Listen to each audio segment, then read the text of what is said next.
I've been known to hoot and holler and cause a little bit of a disturbance in everyday life, like when my football team is ahead, when my grandsons come through the door for a sleepover, and sometimes in a special moment when I see God dramatically answering a need, like when my grandmother sent a small check that was just the balance of my semester's tuition bill in college, or when my mom reached out to Jesus on her deathbed, or when my husband recovered from a life-threatening infection.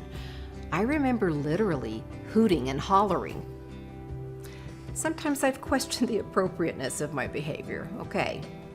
Moments when people come to understand God for the first time or the millionth are hoot and holler moments, and our party God himself had a few of those. Like when a centurion trusted Jesus to heal his daughter, sight unseen, and Jesus marveled at his faith. Or when a waiting father squinted in the distance to spy his rebellious son homeward bound at last. He said to his servants, "Quick, bring the best robe and put it on him. Put a ring on his finger and sandals on his feet. Bring the fattened calf and kill it. Let's have a feast and celebrate, for this son of mine was dead and is alive again. He was lost and is found." And Luke, the gospel writer, tells us they began to celebrate. In that moment, the father hooted and hollered. His was a pure rejoicing, an all-out, unapologetic glee. He rejoiced and created a celebration to mark the moment.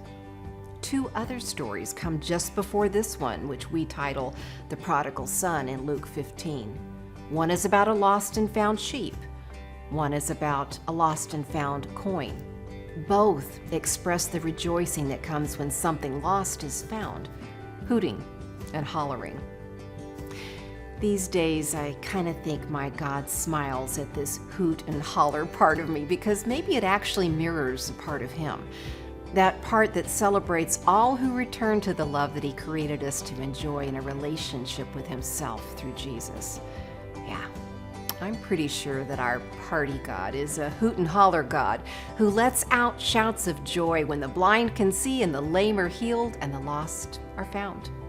And I think he smiles when we do the same.